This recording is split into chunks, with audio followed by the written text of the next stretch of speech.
Hey guys and gals, Mr. Know-It-All here, and I've got to share something with you that'll help you with your splitter panes. These things right here. Most everyone has these, has used them. They are a pain, especially if there's water pressure on them. They're very hard to turn, and a lot of times by the time you turn them, they snap off.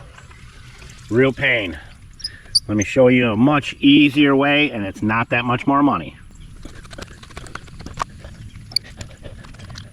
I think these are just way outdated. They're a pain in the butt.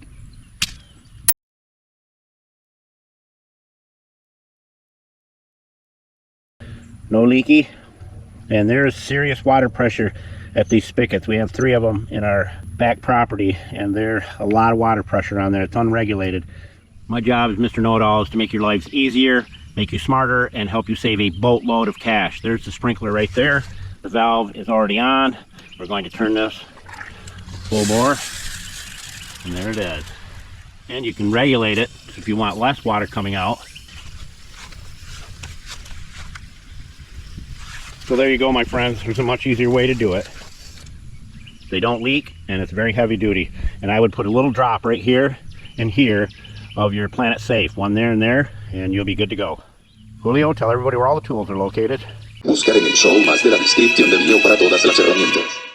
Thank you, Julio Cesar Chavez Rodriguez, Jorge Johnson Thompson. Mr. Know-It-All, out.